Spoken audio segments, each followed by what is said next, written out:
नमस्ते। इस विश्लेषण में हम उस विशाल पैमाने पर चर्चा करेंगे जो देश के 1 अरब से अधिक नागरिकों के विकास और प्रशासन को चलाता है। किसी भी देश की नींव उसकी पब्लिक पॉलिसी होती है। भारत के संदर्भ में इन नीतियों का ब्लूप्रिंट और उनका जमीनी एग्जीक्यूशन दोनों को समझना सच में बेहद रोचक है। चलिए शुरू करते हैं। सबसे पहले एक मूल सवाल पर गौर करते हैं। एक राष्ट्र 1 अरब से ज्यादा लोगों के विकास का प्रबंधन आखिर करता कैसे है?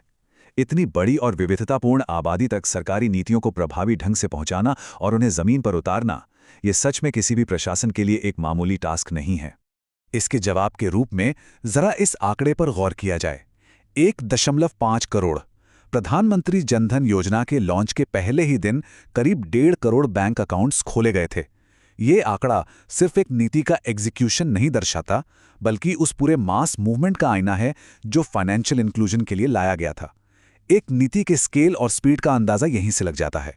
अब इस मैसिव स्केल और कॉम्प्लेक्स ब्लूप्रिंट को बेहतर ढंग से समझने के लिए हम इन सरकारी योजनाओं को 5 मूल विषयों में बांट सकते हैं। पहला, महिलाओं और युवाओं का सशक्तिकरण। दूसरा, स्वास्थ्य और वित्तीय सुरक्षा। तीसरा, अर्थव्यवस्था और व्यापार को बढ़ावा।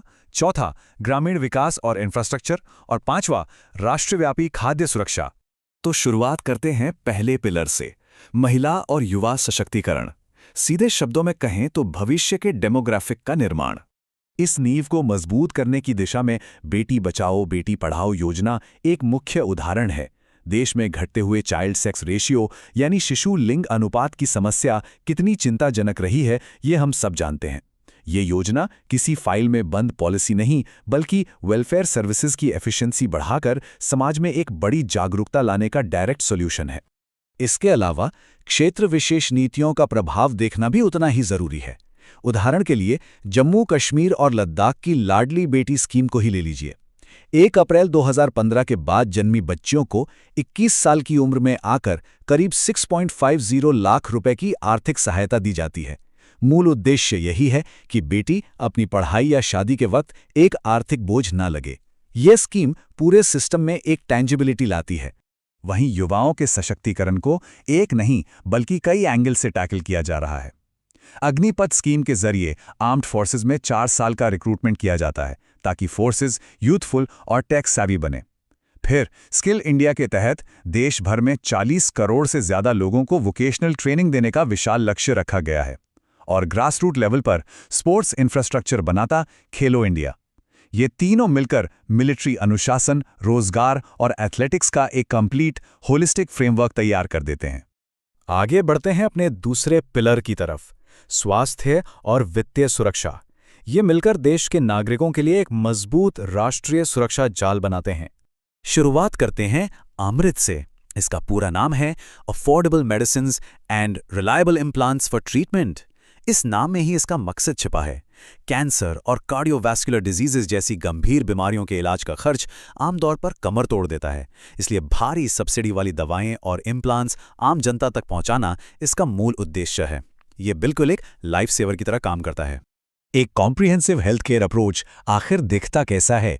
इन 3 योजनाओं का कॉम्बिनेशन इसका जवाब है। एक तरफ है ABPMJY, जो सेकेंडरी और टर्शरी केयर के लिए प्रति परिवार 5 लाख रुपए का कवर देती है, जो कि दुनिया की सबसे बड़ी हेल्थ इंश्योरेंस स्कीम है। फिर है लक्ष्य प्रोग्राम, जो पब्लिक हेल्थ फैसिलिटीज के लेबर रूम्स में क्वालिटी ऑफ केयर को सुधारता है। और जननी सुरक्षा योजना, जो सीधे तौर पर मैटरनल और इन्फेंट मोर्टेलिटी को कम करने पर फोकस करती है। ये बिल्कुल क्लियर है कि जनरल इंश्योरेंस से लेकर टारगेटेड मैटरनल केयर तक सब कुछ इस सेफ्टी नेट का हिस्सा है। अब स्वास्थ्य सिक्योर हो गया तो बात आती है फाइनेंशियल सिक्योरिटी की।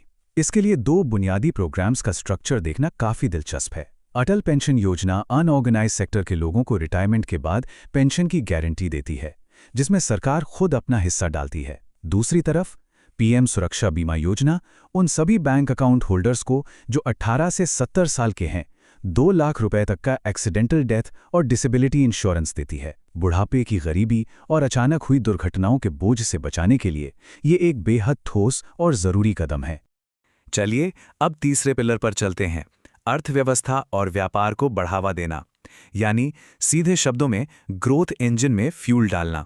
यहाँ इन 2 बड़ी योजनाओं का आपस में कंपैरिजन वाकई बहुत दिलचस्प है।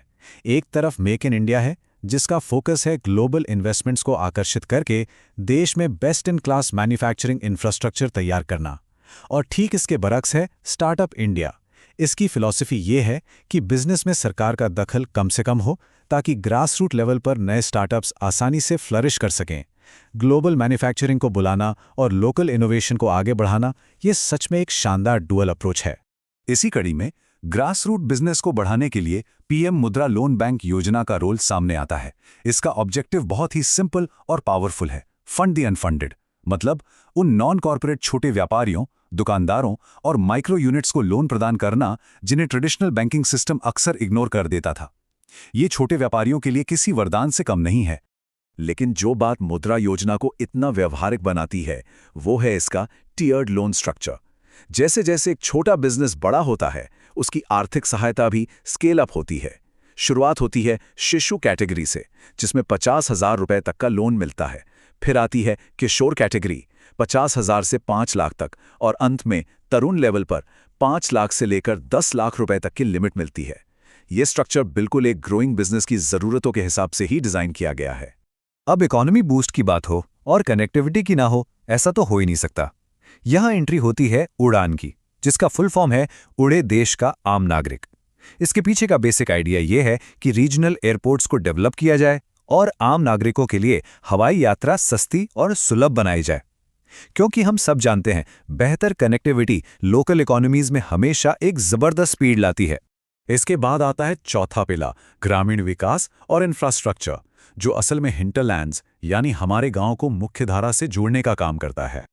अगर ग्रामीण रोजगार नीतियों के पिछले कुछ दशकों का इतिहास देखें तो ये सफ़र बड़ा रोचक लगता है। 1999 में जवाहर ग्राम समृद्धि योजना से शुरुआत हुई, फिर 2001 में इसका विस्तार हुआ संपूर्ण ग्रामीण रोजगार योजना के रूप में, और आखिरकार इन सबका इवोल्यूशन 2005 में एमजी नरेगा के कानून के रूप में सामने आया। एमजी नरेगा ने कानूनी तौर पर हर ग्रामीण परिवार के वयस्क सदस्य को साल में 100 दिन के स्टैट्यूटरी मिनिमम वेज पर रोजगार की गारंटी दी। ये रूरल इकोनॉमी के लिए सच में एक वाटरशेड मूवमेंट था। लेकिन सिर्फ रोजगार काफी नहीं, फिजिकल इंफ्रास्ट्रक्चर को मॉडर्न बनाना भी उतना ही अहम है। भारत